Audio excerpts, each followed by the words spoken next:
अब हम देखते हैं कि क्या सेगमेंटेशन वेरिएबल्स हैं बिजनेस मार्केट के लिए। तो अब यहाँ पे हम पढ़ते हैं बाजार व्यापार विभाजन। तो यहाँ पे सेगमेंटेशन वेरिएबल्स अलग है कंज्यूमर मार्केट के, हम ऑलरेडी पढ़ चुके हैं। हमने वहाँ पे वेरिएबल्स देखा था डेमोग्राफिक, जियोग्राफिक, ठीक है, आपका साइकोग्राफिक एंड बिहेवियरल, वो सारा सेगमेंटेशन वेरिएबल्स था कंज्यूमर मार्केट का। पर अगर हम बात करें आपके व्यापार बाजार विभाजन की, तो यहाँ पे सेगमेंटेशन वेरिएबल्स उससे थोड़ा अलग है, क्योंकि बिजनेस मार्केट कंज्यूमर मार्केट से अलग हो जाता है, डिफरेंट हो जाता है। जैसे कि हम बात करें तो यहाँ पे ज्यादा कॉम्प्लेक्स, एक तरीके से business market complex decision making unit कहलाती है। सो बिजनेस मार्केट में जो बायर्स होते हैं वो ज्यादा रैशनल होते हैं, ठीक है, क्योंकि इन्हें बल्क में परचेज करना होता है, वेयर एज कंज्यूमर को वो बल्क में परचेज नहीं करते, राइट। वो प्रिफर करते हैं, बिजनेस मार्केट में प्रिफर करते हैं बल्क में परचेज करना, और इसलिए उनको रैशनल होना पड़ता है, राइट। तो यहाँ पे जो प्रोडक्ट्स हैं वो भी बहुत ऑफन कॉम्प्लेक्स होते हैं, राइट। तो इस तरीके से यहाँ पे आप इसको समझ सकते हो कि बिजनेस मार्केट की सेगमेंटेशन कुछ हिसाब से डिफरेंट है कंज्यूमर मार्केट से। सो व्यापार बाजार विभाजन, या हम कहें सेगमेंटिंग अ बिजनेस मार्केट, इसका मतलब होता है कि यहाँ पे हम डिवाइड करेंगे, क्योंकि हम सेगमेंटेशन को जान चुके हैं कि यहाँ पे डिवीजन करते हैं, डिवाइड करते हैं मार्केट को। तो यहाँ पे डिवीजन जो होगा मार्केट का वो होगा homogeneous group of companies, right. Homogeneous group of companies में क्या होगा, डिवीजन होगा मार्केट का। तो जो ऑर्गेनाइजेशन एक सेगमेंट बन जाएगी उनके नीड्स के अकॉर्डिंग, राइट। तो इसलिए सेगमेंटेशन यहाँ पे पॉसिबल होगा इसमें।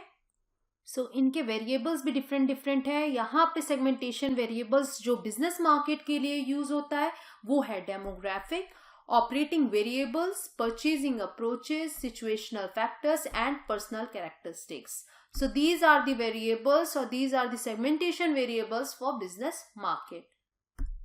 तो सबसे पहले पढ़ते हैं डेमोग्राफिक। अब ये डेमोग्राफिक के थ्रू ये वेरिएबल कैसे यूज होता है, तो यहाँ पे सबसे पहले आता है इंडस्ट्री।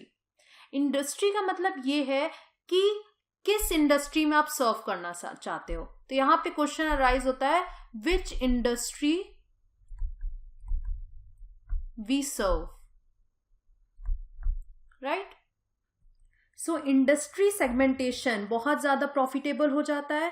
कैसे वो सेगमेंटेशन प्रॉफिटेबल होता है, मान लीजिए कोई कंपनी है या कोई कंप्यूटर कंपोनेंट कंपनी है जो कंप्यूटर्स के कंपोनेंट बेचती है।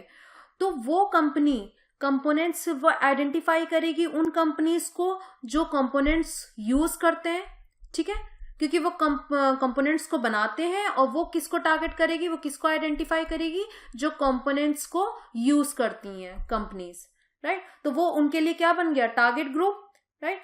तो इस तरीके से सेगमेंटेशन, इंडस्ट्री सेगमेंटेशन में also have specific needs and challenges that can be addressed through की मैसेजिंग इन कम्युनिकेशन।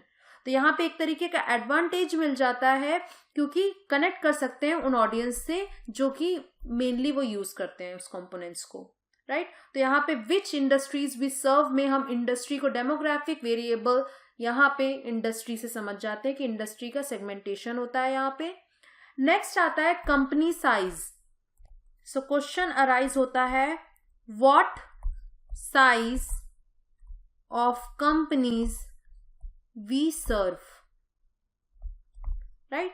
क्योंकि साइज एक तरीके का एक ऐसा इशू है, क्योंकि हम जब डिटरमाइन करते हैं कि किस तरीके से हमें ऑर्गेनाइजेशन से कनेक्ट करना है और जो इंडिविजुअल्स हैं ऑर्गेनाइजेशन में उनसे कनेक्ट करना है टू टारगेट फॉर कम्युनिकेशन। तो वो कम्युनिकेशन कैसे टारगेट कर सकते हैं, थ्रू कंपनी साइज। क्योंकि जैसे हम देखें तो स्मॉल कंपनीज में क्या होता है कि it become easy to contact with them because it much more straightforward, right?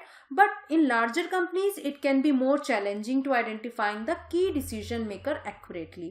कौन decision maker है उसको find out करना tough हो जाता है large companies के केस में, but small companies में वो चीज easy हो जाती है क्योंकि ज्यादा straightforward है। So यहाँ पे company size matter करता है कि हम किस size की companies को serve करेंगे। नेक्स्ट आता है लोकेशन। तो लोकेशन का यहाँ पे क्या मतलब है कि what geographical areas we are going to serve, right? तो लोकेशन वाइज हमें यही सेगमेंटेशन होता है, या इसको आप एक तरीके से बोल सकते हो जियोग्राफिक सेगमेंटेशन, जहां पे हम आइडेंटिफाई करते हैं बिजनेस टारगेट मार्केट को बेस्ड ऑन कहाँ पे वो बिजनेस लोकेटेड है। जहां भी बिजनेस लोकेटेड है उनका, उसके बेसिस पे सेगमेंटेशन यहाँ पे होती है। जैसे कि मान लीजिए कोई लोकल मार्केट सेगमेंट है, हाँ, such as cleaning services provide कर रहा है, और in other cases the market reach might be much broader और even expanding into global market segment. तो वो लोकल मार्केट होगा या ग्लोबल मार्केट सेगमेंट होगा। तो सेगमेंटेशन यहाँ पे किस बेसिस पे, लोकेशन पे, कितना वो लोकेटेड है, कितना वो एक्सपेंडेड है, राइट? तो यहाँ पे ग्लोबल मार्केट सेगमेंट्स है और ये लोकल मार्केट सेगमेंट्स है। तो जियोग्राफिक सेगमेंटेशन इसीलिए यूजफुल होती है कि वो आइडेंटिफाई कर सकते हैं कि हम किस तरीके से कौन सा मीडिया या कौन सा मार्केटिंग चैनल यूज करके अच्छे से डिजाइन कर सकते हैं उस जियोग्राफिक एरियाज में इफेक्टिवली अपने मार्केटिंग मैसेजेस को पहुंचाने में, राइट? तो इस तरीके से वेरिएबल्स, डेमोग्राफिक वेरिएबल्स में हमें इंडस्ट्री पे ध्यान देना है कि हमें किस इंडस्ट्रीज को सर्व करना है। देन आता है हमारा कंपनी साइज, कि हमें किस साइज की कंपनी को सर्व करना है। एंड लोकेशन में हम जियोग्राफिक सेगमेंटेशन करते हैं, जिससे हमें पता चल जाता है कि बिजनेस टारगेट मार्केट जो बेस्ड है on where the businesses are located.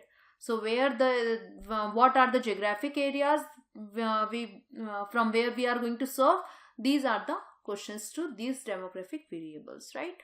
Then next आता है operating variables. अब operating variables में, टेक्नोलॉजी में ऑपरेटिंग वेरिएबल्स में सबसे पहले बात करते हैं टेक्नोलॉजी का। तो यहाँ पे क्वेश्चन अराइज होता है कि व्हाट कस्टमर टेक्नोलॉजीज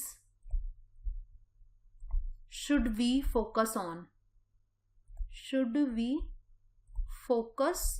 तो क्वेश्चन यहाँ पे ये अराइज होता है ऑपरेटिंग वेरिएबल में, कि क्वेश्चन का आंसर क्या है कि क्या प्रायोरिटीज हैं कस्टमर्स की on the basis of technology, right? So जैसा कि हम देखते हैं कि कई जगह पे प्रिफर किया जाता है ट्रेडिशनल टेक्नोलॉजी को यूज करना as compare to the new technology. तो उस तरीके से क्या टेक्नोलॉजी फोकस, उस पे फोकस करना है कि किस टाइप की टेक्नोलॉजी पे कस्टमर चाहते हैं एक्चुअली। देन सेकंड आता है यूजर और नॉन यूजर स्टेटस। तो यहाँ पे हम एक तरीके से यूसेज रेट पे डिपेंड करते हैं। यूसेज रेट का मतलब कि यहाँ पे सेगमेंटेशन होता है मार्केट का based on the consumption of the product, कि किस तरीके से वो कंज्यूम कर रहे हैं उस प्रोडक्ट को। सो जो कंपनी रेगुलरली ऑर्डर करती है कंटिन्यूस बेसिस पे कुछ प्रोडक्ट का, हाँ, that can be grouped as the frequent buyers, right? तो हम उनको बोल सकते हैं कि वो कंपनी के फ्रीक्वेंट बायर्स हैं, क्योंकि वो कंटिन्यूसली ऑर्डर करती है एक प्रोडक्ट को। और who are actually the regular customers also, frequent buyers हमारे कंपनी के रेगुलर कस्टमर्स हो गए। So there can be a segment of potential customers as well, जिन पे हमें टारगेट करना है, तो वो बन जाएंगे हमारे पोटेंशियल कस्टमर्स। ये बन गए फ्रीक्वेंट बायर्स, हमारे बन गए रेगुलर कस्टमर्स। तो सेगमेंटेशन यहाँ पे इस टाइप पे होगा। User and non user status में हमें सेगमेंटेशन इस तरीके से करना है, so that they can be targeted in a way that they get attracted towards that product and order it, right? क्योंकि यहाँ पे मार्केटिंग स्ट्रेटजी, डिस्ट्रीब्यूशन स्ट्रेटजीज अलग होंगी यूज पोटेंशियल कस्टमर्स के लिए, अलग होंगी यूज फ्रीक्वेंट कस्टमर्स के लिए, जिससे उनके यूसेज रेट के अकॉर्डिंग हम उनको अप्रोच कर पाए, जिससे वो ऑर्डर कर पाए प्रोडक्ट को।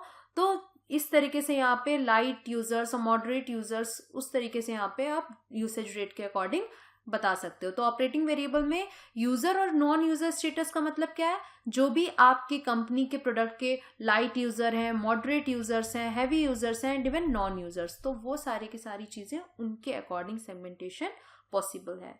देन लास्ट आता है इसमें कस्टमर कैपेबिलिटीज। तो कस्टमर कैपेबिलिटीज की बात करें तो यहाँ पे क्वेश्चन अराइज होता है, should we serve customers needing many or few services,